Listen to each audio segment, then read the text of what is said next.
करना चाहिए। ये प्रकृति का नियम है कि जो काम आप एकाग्रता से करोगे उस काम में सफलता मिलनी ही मिलनी है। जहाँ आपका मन, जहाँ आपका ध्यान टूटता है, वहाँ पर विघन आता है। और भक्ति में तो मन लगाकर ही भक्ति करें तो सफल है। प्रभु स्वामी स्वयं ही जीवों को अपनी सेवा में लगाता है और स्वयं ही उन पर बख्शिश करता है। अभी ये सर्च किया गया, अभी आपने देखा होगा कि मैं बहुत सुन रहे हैं मुसलमान लड़के और हिंदू लड़कियां। तो ये सर्च किया गया कि जो हिंदू लड़कियां हैं जिनके साथ ये घटना हो रही है, उनके मनोबल को नापा गया कि उनका बचपन कैसा था। जिन लड़कियों पर ये बीती है उन लड़कियों का सर्च किया गया है कि उनका मनोबल कैसा था, वो बचपन में कैसी थी। तो पता है लगभग 99% लड़कियां वो हैं जो बचपन से ये कहती हैं कि भगवान क्या होता है, मेहनत ही सब कुछ है, कर्म ही पूजा है। मतलब वो लड़कियां थी जिन लड़कियों को भगवान में विश्वास नहीं था और जिनके पेरेंट्स उनको कभी मंदिर गुरुद्वारे नहीं ले गए। लगभग 99% लड़कियां। मैं बताना चाह रही हूँ कि देखो ये है अपने संस्कार। आज आप इस जगह पर बैठे हो तो एक बार आंख बंद करके अपने माता पिता को धन्यवाद दे दो कि उन्होंने आप में ऐसा बीज बोया है कि आपको आज इस जगह पर बैठने के लायक बनाया है। अगर आपके मन में ये बीज नहीं होता तो शायद आज आप भी जैसे बाकी लोग अपने एसी रूम में सोए हुए ना, वैसे आप ही सो जाते। उनको गर्मी हो रही है, हमको गर्मी नहीं हो रही है क्या? हम भी वैसे इंसान हैं। उनको अमृत वेले नींद आ रही है, हमको नहीं आ रही।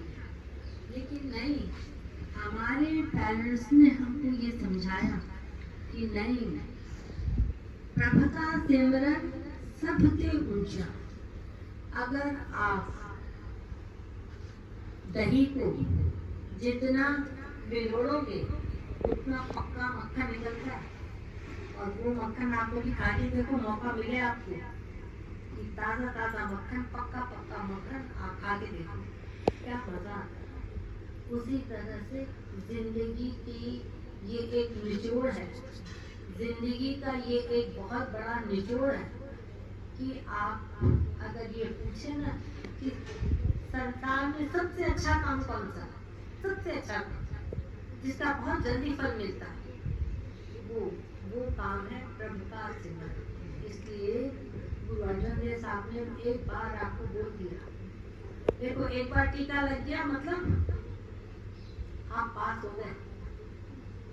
गुरु साहब ने एक बार सुखमनी साहब ने बोल दिया, प्रभु का सिमरन सबसे ऊंचा।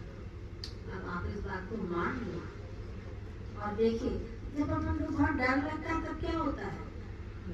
जब अपन बहुत डर जाते हैं, बहुत घबरा जाते हैं, बहुत परेशान हो जाते हैं, तब अपन को भगवान याद आता है।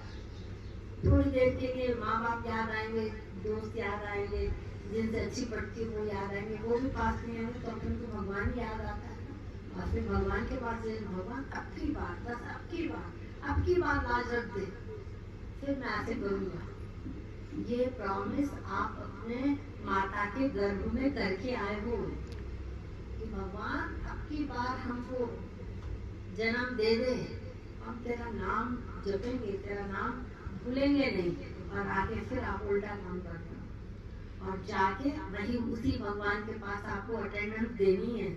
क्या मुँह लेके जाओगे, क्या मुँह लेके जाओगे कि हमने तो जो प्रॉमिस किया था वो मैं प्रॉमिस निभा नहीं पाया।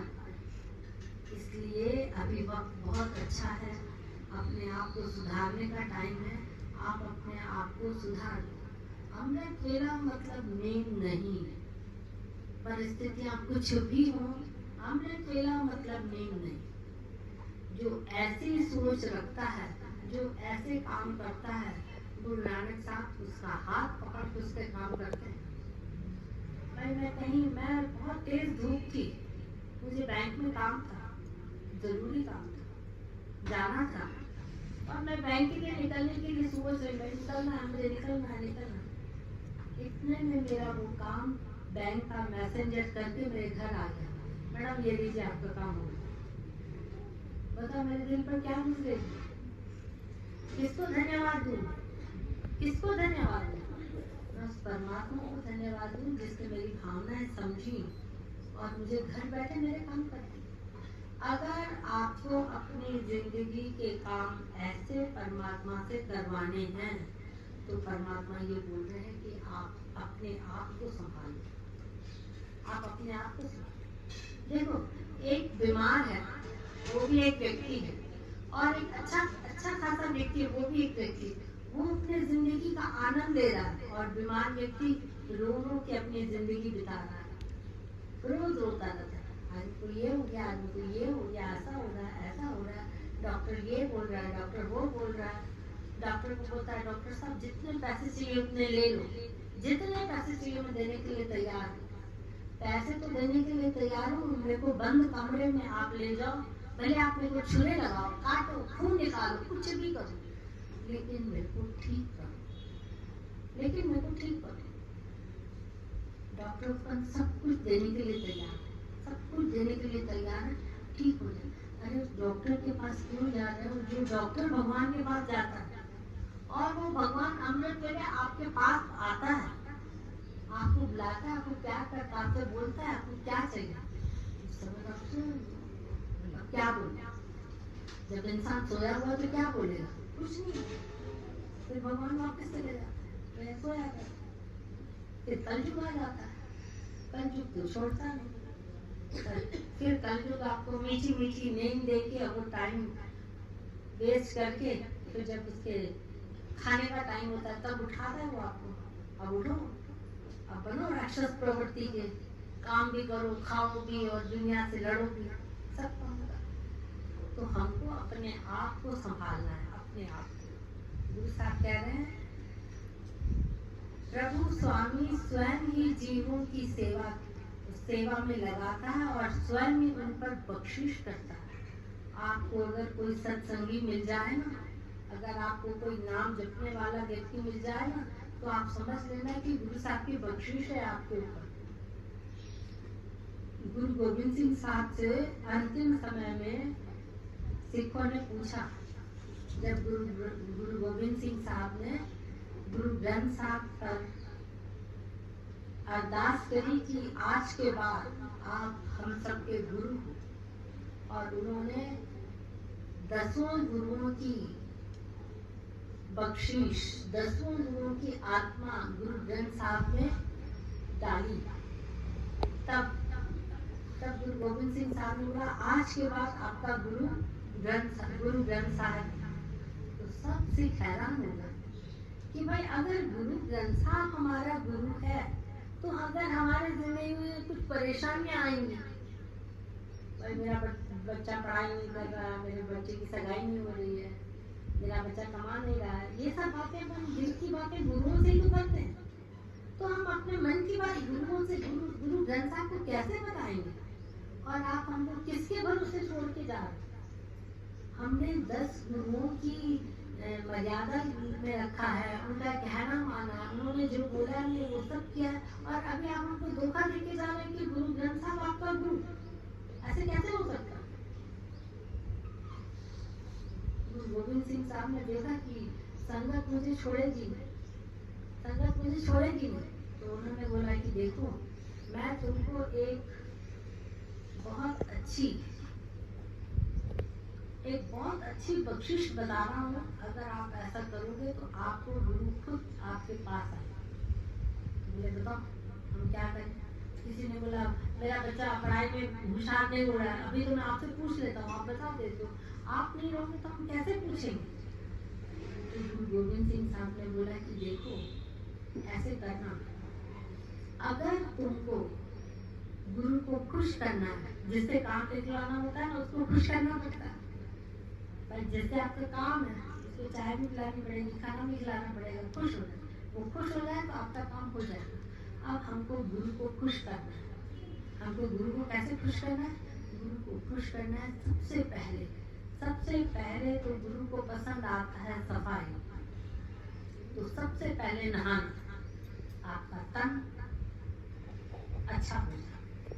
सफाई के साथ साथ आप ऐसा भी करें कि भाई टैल्कम पाउडर लगाओ, अच्छे कपड़े डालो, भले पुराना कपड़ा हो लेकिन धुला हुआ कपड़ा होना चाहिए। ये बात आप ध्यान रखें। गुरु के पास जा रहे हो, आपके शरीर में से हल्की खुशबू आनी चाहिए, ऐसा आपका शरीर होना चाहिए। उसके बाद गुरु साहब ये कहते हैं कि मैंने तुमको टाइम दिया है, तुम लोग अमृत वेले आओगे तो मैं जरूर मिलूंगा। तो आप उस टाइम पर गुरु के पास आएंगे और उसके पास आकर आप उनका कहना मानिए। गुरु अर्जन देव साहब ने एक शब्द में ये बात बताई कि जो भगत अमृत वेले उठकर स्नान करके नाम जपता है, उसके सारे काम, दिन के सारे काम में करता, सारे काम वो सोया है। और वाकई ऐसा हुआ है। पहले मैं सोचती थी कैसे हो गया, अपन अमृत वेले उठे और पूरा दिन सो रहे, हमारे काम अपने आप हो जाएंगे। अभी मैं सच बता रही हूँ आपको, ईमानदारी के साथ बोल रही हूँ। मैं जिस जगह पर बैठी हूँ मैं झूठ नहीं बोल सकती हूँ।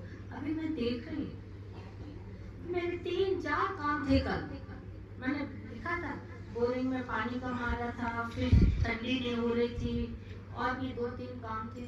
मेरे को आज ये काम करने हैं, मन में ये सोच के बैठी थी। और आप विश्वास करेंगे कि मैं घर से बाहर नहीं निकली, मेरे 4-5 काम कर लूंगी अपने आप। 4 लोग आए, दीदी आपका बोरिंग चेक कर लें क्या? सब अभी गर्मी बहुत तेज पड़ रही है, पानी कम तो नहीं है? पानी है तो कम नहीं, लेकिन देखो। उन्होंने वो सब खोल के देखा, बोला जितना पानी आपके पास होता पानी कहीं नहीं है। और क्या चीज तो मैं आपको बताना चाहती हूँ कि ये बात सच है। अगर आप अमृत वेला संभाल लेंगे, गुरु साहब आपके सारे काम करेंगे। अभी आपका एक काम नहीं हो रहा है, आपके बच्चे को नौकरी नहीं मिल रही है, आपके बच्चे की सगाई नहीं हो रही है, आपकी तबीयत ठीक नहीं हो रही है। ये जो टेंशन है ना अपनी जिंदगी के, वो हमेशा हमारे साथ चलते रहते हैं। देखिए नींद से उठते हैं और अपन लगता है काश मेरा ये काम हो जाए, बस मेरा ये काम हो जाए, बस मेरा ये काम हो जाए। नींद से उठते हैं अपन को काम याद आता है। आप उस काम को एक तरफ रख दो, अमृत वेले उठकर आप अपना काम करो, सुपंता का पाठ करो, ऐसा पाठ करो। यहाँ आकर नींद मत करो। अगर नींद सताती है तो कोई बात नहीं, खड़े होकर पाठ करो। उसके बाद नींद मत सताती है, कोई बात नहीं है, मुंह धो के पाठ करो। अपन पढ़ाई कैसे करते थे? जब अपना एग्जाम होता था उस दिन अपन को रात को नींद आती थी, कितने थके होते थे। पेपर हो जाए फिर आके सोऊंगी, फिर 4 घंटे सोऊंगी। अभी नहीं सो सकती क्योंकि अभी पेपर की तैयारी करनी है। तो आप ये समझो, अमृत वेले आपको पूरे दिन की तैयारी करनी है। आपका दिन बहुत अच्छा हो जाए। आपको गुरु साहब अच्छे लोग मिला है। तो गुरु गोविंद सिंह साहब ने बोला कि भाई देखो, आज के बाद आपका गुरु ग्रंथ साहब है, और गुरु ग्रंथ साहब से आप जो सवाल पूछोगे वो आपको जवाब मिलेगा। तो सब लोगों ने एक दूसरे की तरफ देखने लगे, गुरु से कौन मुँह मिला है? सब लोग एक दूसरे को देखने लगे, भाई पुस्तक में से अपन को जवाब कैसे मिलेगा? ये तो गुरु साहब अपन को बेवकूफ बना रहा है। भाई एक पुस्तक है, मेरे मन में जो सवाल है वो पुस्तक में से उसका जवाब कैसे मिलेगा? गुरु गोविंद सिंह साहब उनकी भावना समझ गए। उन्होंने बोला तुम करके देखो, तुम ऐसे करके देखो। तुम गुरु ग्रंथ साहब के सामने एक अरदास करना, सच्चे पातशाह मेरा ये काम है, मुझे करना चाहिए कि नहीं करना चाहिए? जिसमें मेरा भला हो वो बात मुझे बताओ, मैं काम करूं या नहीं।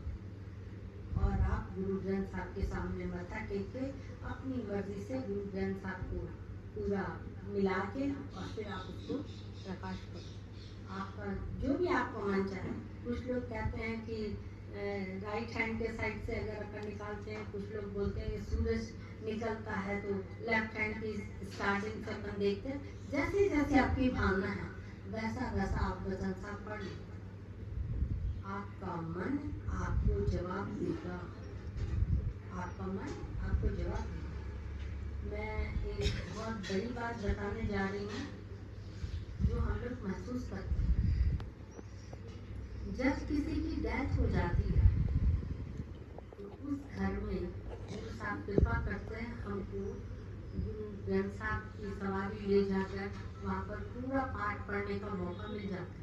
कई घरों में मिला, कई घरों में वहाँ पर पूरा पाठ चलता है।